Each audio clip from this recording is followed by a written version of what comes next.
জালিয়ানওয়ালাবাগ হত্যাকাণ্ডের ১০৫তম বার্ষিকী আজ। দেশের ইতিহাসে ব্রিটিশ শাসকের পক্ষ থেকে নিরীহ ভারতীয়দের নক্কারজনক হত্যাকাণ্ডের ঘটনার ১ মাস কেটে যাওয়ার পরও জাতির জনক মহাত্মা গান্ধী বলেছিলেন, না, আমি এখনই সরকারকে বিব্রত করতে চাইছি না। শুনে চমকে গেলেন তো?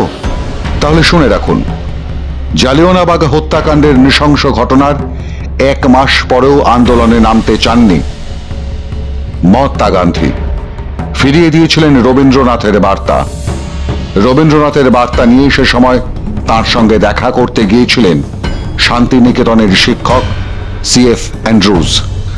জালিয়ানওয়ালাবাগের বর্বর হত্যাকাণ্ডের খবর উপমহাদেশ জুড়ে ছড়িয়ে পড়তে সময় পায়নি, কারণ পাঞ্জাব জুড়ে জারি করা হয়েছিল জরুরি অবস্থা, আর সংবাদপত্রের ওপর ইংরেজ সরকারের সেন্সরশিপ তো বহাল ছিলই।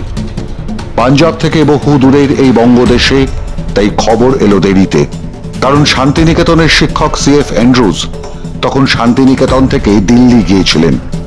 সেখানেই খবর পান পাঞ্জাবের ঘটনার। সেখান থেকে চিঠিতে জানিয়েছিলেন রবীন্দ্রনাথকে। শান্তিনিকেতন থেকে তড়িঘড়ি 22শে মে 1919 রবীন্দ্রনাথ ফিরেছিলেন কলকাতায়, আর ওই দিনই চিঠি লিখেছিলেন কিশোরী রানু অধিকারীকে। তোমরা তো পাঞ্জাবে আছো, পাঞ্জাবের দুঃখের খবর বোধহয় পাও। এই দুঃখের তাপ আমার বুকের পাঁজর পড়িয়ে দিলে। আর অ্যান্ড্রুজকে বললেন MK গান্ধীর সঙ্গে যোগাযোগ করতে, আন্দোলনের বার্তা দিতে। তখন পাঞ্জাবে বাইরের মানুষের ঢোকায় নিষেধাজ্ঞা।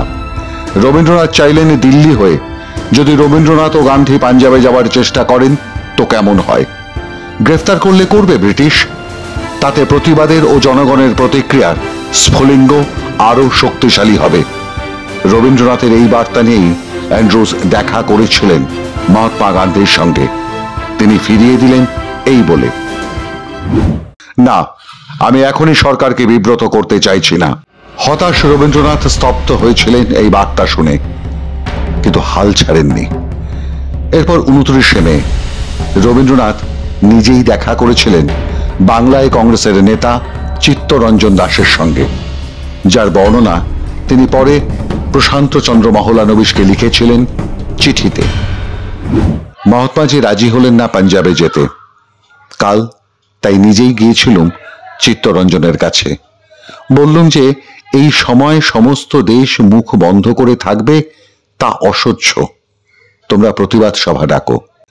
কি বলেছিলেন কংগ্রেসের তৎকালীন নেতা দেশবন্ধু চিত্তরঞ্জন দাস? গান্ধীর মতো তিনিও কবিকে হতাশ করেন। সভা করার দায় ঘাড়ে নিতে চাননি চিত্তরঞ্জন দাস। উল্টে রবীন্দ্রনাথকে একটা প্রস্তাব দেন, একাই একটা সভার আয়োজন করতে বলেন, আর সেখানে জালিয়ানওয়ালাবাগের প্রতিবাদী বক্তব্য রাখার প্রস্তাব দেন চিত্তরঞ্জন দাস। স্বাভাবিক কারণেই এই প্রস্তাব কবির মনঃপূত হয়নি। একলা যখন চলতে হবে তখন একলা চলারই সিদ্ধান্ত নিলেন রবীন্দ্রনাথ ঠাকুর। যদি তোর ডাক শুনে কেউ না আসে তবে একলা চলো রে। সারা রাত জেগে সেই ঐতিহাসিক চিঠির মোসাবিদা হলো। যখন ভোরের আলো ফুটছে তখন শেষ হলো লেখা। প্রশান্তচন্দ্র মহলানবী সে সময় এসেছিলেন কবির কাছেই। সে সময় কবি তাকে বলেছিলেন, এই সম্মানটা ওরা আমাকে দিয়েছিল, কাজে লেগে গেল। এটা ফিরিয়ে দেওয়ার উপলক্ষ করে আমার কথাটা বলবার সুযোগ পেলুম। ভোর শেষে সকাল হলে অ্যান্ড্রুজ এলেন চিঠিটা নিতে। সে সময় ঘটেছিল আরেক কাণ্ড। রবীন্দ্রনাথের ক্রোধতপ্ত চিঠির ভাষা খানিক নরম সরম করা যায় কিনা এমন প্রস্তাব ছিল অ্যান্ড্রুজের। এ কথা শুনে রবীন্দ্রনাথ ফের ক্ষিপ্ত হয়েছিলেন। বকুনিও নাকি দিয়েছিলেন তার প্রিয় বন্ধুকে। রবীন্দ্রনাথ ত্যাগ করলেন ব্রিটিশদের দেওয়া নাইটহুড পদবি।